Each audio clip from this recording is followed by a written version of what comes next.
नमस्कार साथियों, आप सभी का हमारे YouTube चैनल CDER में बहुत बहुत स्वागत है। दोस्तों, आज की जो मुलाकात हुई हम लोग की उसका विषय था CUT PG। जी हाँ, हम बात कर रहे हैं कॉमन यूनिवर्सिटी इंट्रेंस टेस्ट।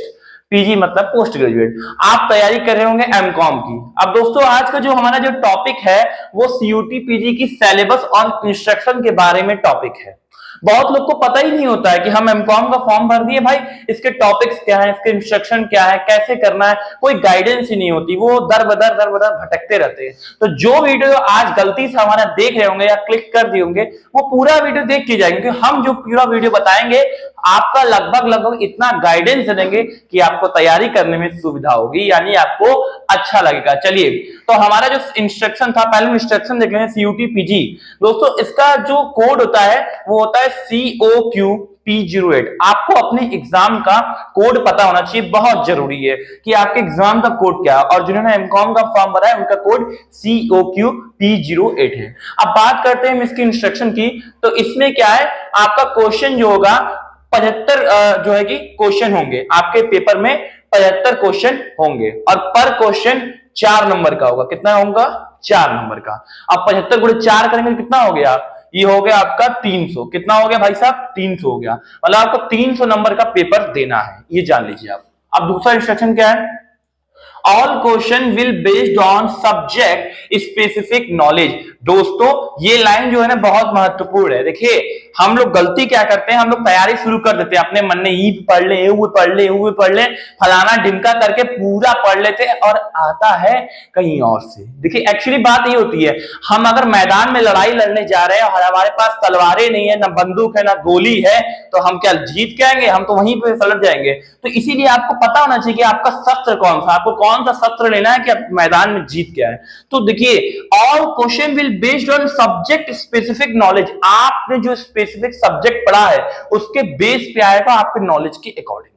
अब देखिए, बात यहां पर ये सब्जेक्ट स्पेसिफिक की बात कर रहे हैं, तो इसमें कुल 24 सब्जेक्ट हैं आपके। कॉमर्स से रिलेटेड 24 सब्जेक्ट जो आप पढ़कर, अभी आप बीकॉम कर रहे होंगे या पेयरिंग होंगे, बीकॉम पास कर चुके होंगे, जो भी होंगे, आपने इन सब्जेक्टों को पढ़ा ही पढ़ा होगा। कुछ सब्जेक्ट होंगे, हो सकता है आप नहीं पढ़ेंगे, उसमें कोई दिक्कत नहीं है, वो मैं तैयारी करवाऊंगा। और तीसरा कंटेंट क्या है भाई? All questions are compulsory. कोई भी क्वेश्चन छोड़ना नहीं है। 75 क्वेश्चन आएंगे तो 75 क्वेश्चन करना पड़ेगा। उसके बाद क्या बोल रहा है? The question will English and Hindi both. आप अगर चाहें तो इंग्लिश में दीजिए, आप चाहे तो हिंदी में, आपको जिसमें कंफर्टेबल हो उसमें पढ़कर दीजिए। तो ये था इंस्ट्रक्शन। और हाँ, ये जो सब्जेक्ट की मैंने बात की, 24 सब्जेक्ट आपके 11, 12, BCom first semester, second semester, third semester, fourth semester, fifth semester, till then sixth semester तक के सब्जेक्टों का ये क्या है? एक कंपोजिट है, कंपोजिशन कह सकते हैं, पूरा मिक्स है। 24 सब्जेक्ट देखने में बहुत आपको टेंशन होने लगा होगा कि भाई 24 सब्जेक्ट कैसे पढ़ेंगे? 24 सब्जेक्ट, अरे कुछ नहीं है भाई, हल्का हल्का टॉपिक दिया है, बस आपको हल्का हल्का रिवीजन करना है। पढ़े तो आप सब होगे, जो पढ़ा होगा एकदम रेगुलरली क्लास में किया होगा, वो अगर हल्का सा रिवीजन मार जाएगा, ये 20 दिन जो बचा है, 20 दिन 25 दिन, वो निकाल जाएगा। मेरे कॉन्फिडेंस है कि वो निकाल जाएगा। और सबसे बड़ी मैं आपको ताजुब की बात बताऊं कि मैं भी एक एग्जाम का एक कैंडिडेट हूं, मैंने भी क्या है अप्लाई किया है, तो कोई दिक्कत नहीं है।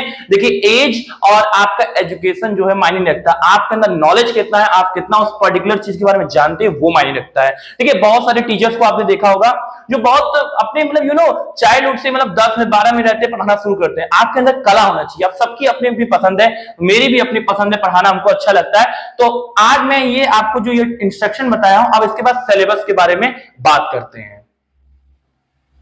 चलिए, अब बात करते हैं हम CUT PG की एमकॉम के सिलेबस के बारे में। दोस्तों, मैंने बताया था कि CUT PG में जो एमकॉम में सिलेबस सब्जेक्ट है, कुल 24 सब्जेक्ट है और मैं हर एक सब्जेक्ट की शुरुआत करूंगा। सबसे पहला सब्जेक्ट आपके CUT PG में आएगा माइक्रो इकोनॉमिक्स। जी हाँ दोस्तों, माइक्रो इकोनॉमिक्स आप हल्के मत लीजिएगा, ये 11th वाला नहीं है, इसका लेवल थोड़ा हाई रहेगा। ये बीकॉम वाला इकोनॉमिक्स है और आपने पढ़ा भी होगा अपने फर्स्ट सेमेस्टर में। चलिए, इसमें आपके कुछ कॉन्सेप्ट्स हैं, नेचर है, स्कोप्स है, मार्शल का थोड़ा थ्योरी है, वगैरह वगैरह चीजें हैं, एक्सेट्रा।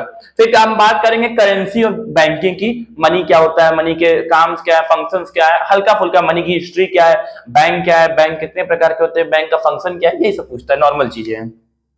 फिर हम बात करेंगे इसेंशियल ऑफ मैनेजमेंट, मैनेजमेंट क्या होता है, मैनेजमेंट के टाइप्स कितने हैं, मैनेजर क्या होता है, मैनेजर का फंक्शन क्या होता है, वगैरह वगैरह एक्सेट्रा एक्सेट्रा। फिर बात करेंगे ऑफिस मैनेजमेंट, ऑफिस मैनेजमेंट क्या होता है, ऑफिस मैनेजमेंट काम कितना है, ऑफिस फंक्शन क्या होता है, इस समय देखिए इंपॉर्टेंट जो है मैं बताता चलूंगा।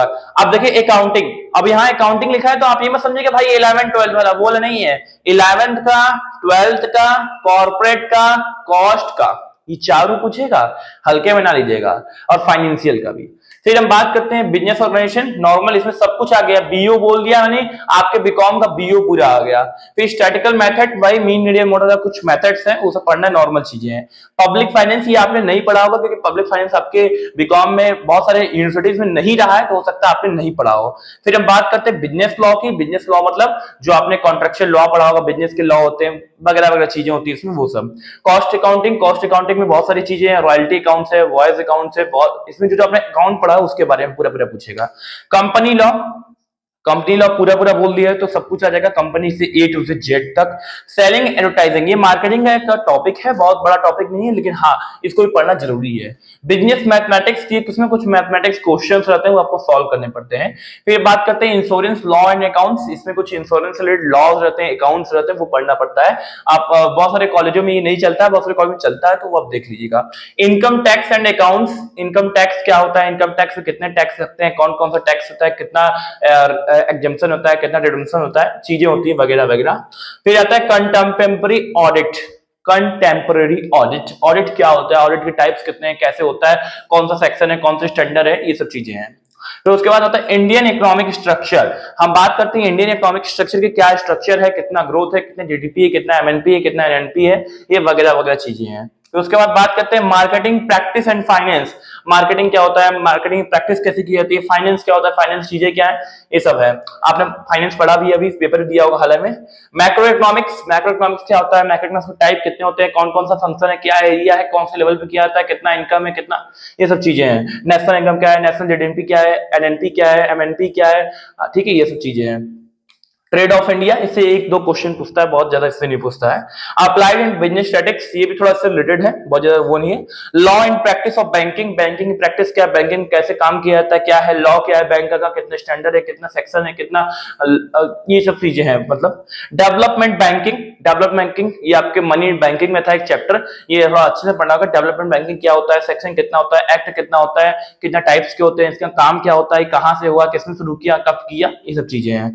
फिर क्वांटिटेटिव इकोनॉमिक्स लास्ट में है, इसमें थोड़ा सवाल है। तो ये 24 सब्जेक्ट हैं, 24 में से कुछ कुछ सब्जेक्ट बहुत इंपॉर्टेंट है, जैसे जैसे आपका माइक्रो इकोनॉमिक्स, करेंसी बैंकिंग हो गया, मैनेजमेंट हो गया, बीओ हो गया, अकाउंटिंग तो बहुत इंपॉर्टेंट है, बिजनेस लॉ हो गया, कॉस्ट अकाउंटिंग हो गया, कंपनी लॉ हो गया, इधर आपका इसमें हाँ इंडियन इकोनॉमिक स्ट्रक्चर हो गया, मैक्रो इकोनॉमिक्स हो गया। इसमें से जैसे कि 24 में से 12 से 13 सब्जेक्ट ऐसे जो अधिक से अधिक क्वेश्चन हर साल पूछे जाते हैं, और बाकी 10 क्वेश्चन आपको हल्का हल्का ऊपर व्यू पढ़ना, क्योंकि आपके पास समय बहुत कम है ना, 1 महीना। तो मैं देखिए आज मैं आपको ये बता दे रहा हूं कि अगर आप मेरा वीडियो ये देख रहे होंगे और आपको लगता है कि हमें तैयारी करना चाहिए, तो प्लीज आप हमें एक बार आजमा के देखिएगा। और हाँ एक बात ध्यान रखिएगा, अगर आप YouTube पे किसी का वीडियो देख रहे हैं और आपको अच्छा लग रहा है, तो आप प्लीज उसको स्वाइप मत कीजिएगा, कि स्वाइप इसलिए कीजिएगा क्योंकि आप एक वीडियो छोड़कर दूसरे वीडियो जाओगे तो आपका दिमाग डिस्ट्रैक्ट हो जाएगा, फिर उसको छोड़कर दूसरे पे जाओगे डिस्ट्रैक्ट हो जाएगा। एक को पकड़ के चलिए, आपको वो पूरा आखिरी मंजिल तक जरूर पहुंच जाएगा, मेरा वादा है आपसे। तो चलिए, अगर आपको इसकी तैयारी करना है, आप इसके बारे में पढ़ना चाहते हैं,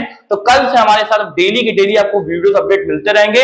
हमारा वीडियो देखिए, हर टॉपिक के बारे में अच्छे से एक्सप्लेन करूंगा, और मेरा वादा है कि आपका एग्जाम बहुत अच्छा जाएगा। अगर आपको वीडियो अच्छा लगे, लाइक करिएगा, सब्सक्राइब करिएगा। नमस्कार।